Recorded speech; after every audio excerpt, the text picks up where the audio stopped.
Antigeeni kiirtesti komplektis on juhend, proovivõtu tampoon, katsuti koos lahusega, pipett ja testkassett. Vali proovi võtmiseks ruum, mis on ventileeritav. Ära tee testi köögis. Puhasta pind, kuhu asetad testi tegemise vahendid. Nuuska nina, pese ja võimalusel desinfitseeri oma käed. Veendu, et testipakend on terve. Kontrolli aegumiskuupäeva. Proovivõtu juures ei tohi viibida kõrvalisi maskita inimesi. Loe hoolikalt läbi pakendis olev juhend. Proovi võtmine tuleb läbi viia vastavalt tootja juhistele. Aseta testimisvahendid käepäraselt enda ette. Ava katsuti tuub, mis sisaldab spetsiaalset lahust. Seejärel võta proovivõtu tampoon pakendist välja. Kalluta pea pisut taha ja vii tampoon ettevaatlikult ninaneeldu.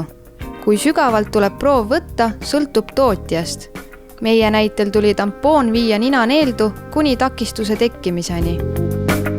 Keeruta proovivõtu pulka vastu neelu seina vähemalt 5 korda. Eemalda vati tampoon ninast ja aseta katsutisse. Pigista katsuti vati tampooni ümbert kinni. Keeruta pulka vähemalt 5 korda. Võta vati tampoon katsutist välja, samal ajal tampooni kuivaks pigistades.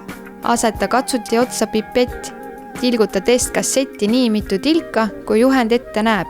Oota tulemust vastavalt juhendile 15–30 minutit. Testi tulemust loe vastavalt juhendile. Negatiivne. Kontrolli alale ehk tähised C juurde ilmub 1 värviline joon. Positiivne.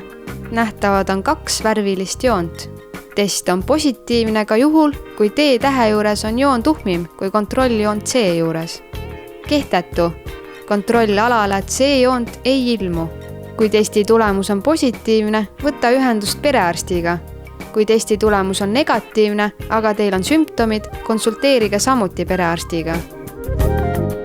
Kui proov on võetud valesti, võib nakatunu testi tulemus tulla negatiivne.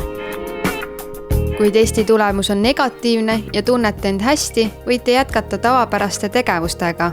Kandke kindlasti maski. Testi võib korrata 2–3 korda nädalas. Proovi võtmise vahendid ja prügi sulge kilekotti ja viska ära. Puhasta ja desinfitseeri pinnad, mida kasutasid. Püsige terved!